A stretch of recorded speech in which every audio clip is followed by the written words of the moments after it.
Hi, it's Bill Sachs from Emmanuel Episcopal Church in Delaplane, Virginia.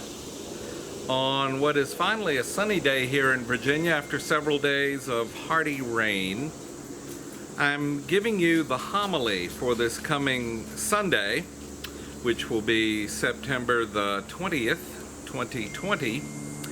And this homily is based upon a passage from the 18th chapter of Matthew's Gospel, where Jesus tells the parable about a landowner who owns a vineyard and how this landowner treats the workers who work in the vineyard. A passage that ought to be right at home in Fauquier County, Virginia.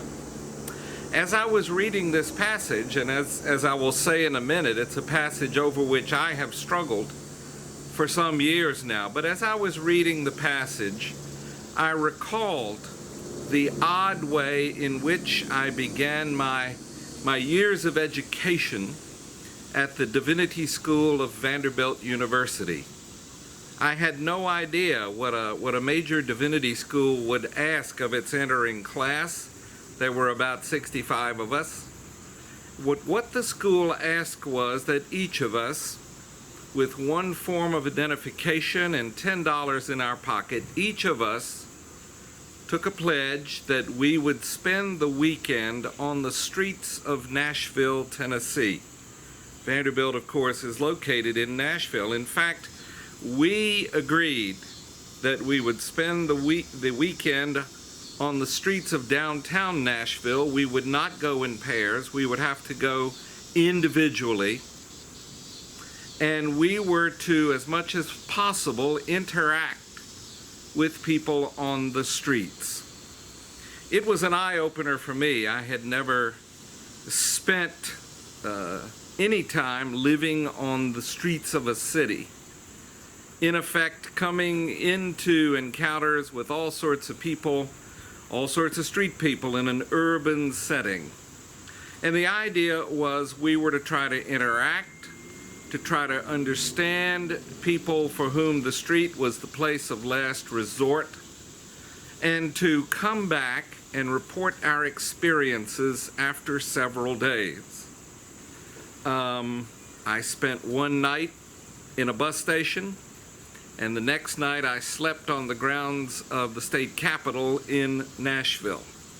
When we came back as a group, and we had all sorts of different points of view about whether this was worthwhile or not, the experience was known as the plunge. When we came back to report on the plunge, two things happened. First, we became much more aware, obviously, of life on the streets of the city, but also, as we divided into small groups and spent some hours debriefing the experience, we began to realize that we were bonding as a class.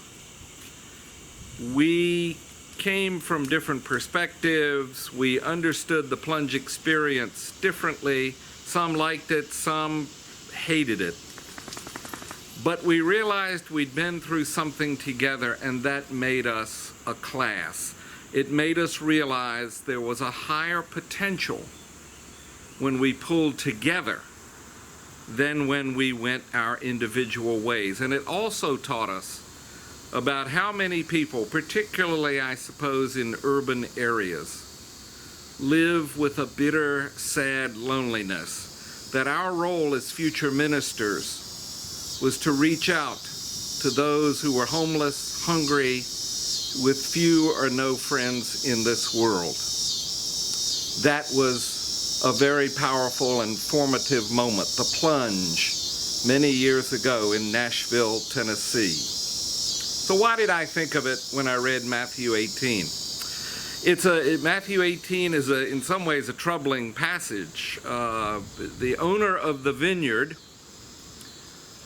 begins the workday with a group of laborers, then some more laborers come along, so the owner of the vineyard hires them. As we go through the story, what we see is throughout the day, the owner of the vineyard hires more people who keep showing up. Then at the end of the day, even those who had worked only a short while receive pay equal to those who had worked the entire day. And naturally, those who got there early and worked the entire day, they protest. This is not fair. This is unfair. And the owner of the vineyard does not give a satisfactory answer. Basically, he says, I can do whatever I want to do. Then this is what I choose to do. And he also says, he makes the point that he is being generous. So if someone worked and labored and worked well, but only worked a couple of hours, he was going to receive full pay from a generous owner. This passage has puzzled me forever. It doesn't sound fair at all. In the early Christian church, it was debated, and it was much easier to understand. There were those early Christians who had literally known and walked with Jesus. Then there were those early Christians who came from the vicinity of Jerusalem, who were Jewish. Then there were those early Christians who had not been Jewish, the so-called Gentile Christians. Then there were those early Christians who never knew Jesus at all. Paul was an example of that. In other words, different groups of people arrived at different times.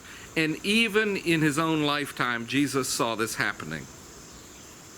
So in the early Christian church, should those who have been the immediate disciples of Jesus, should they have had more prestige and authority? Should they have been paid more? Or did it even matter? Didn't it matter more that they were together in the church, regardless of when they arrived, regardless of who they were? It's like being the new kid in school.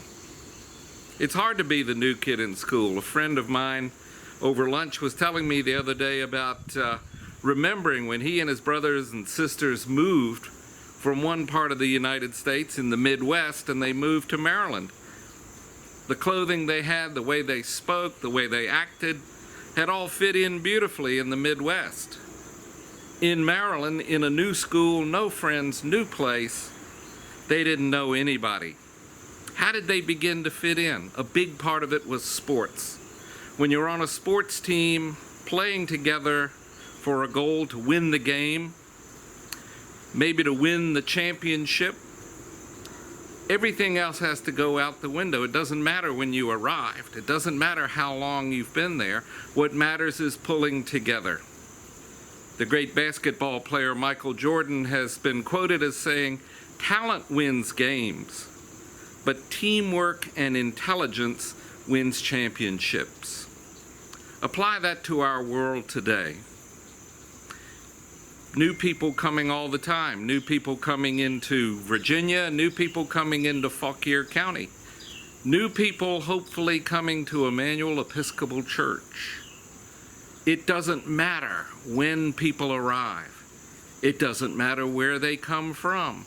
It doesn't matter who they are, so long as they are ready to follow Christ in Delaplane, Virginia, to give of themselves, to work together for a greater good, a higher good.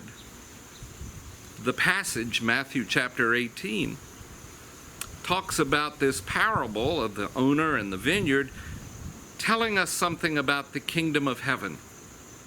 Here's what the kingdom of heaven means. You and I set aside everything else for the sake of pulling together to build something we cannot build alone.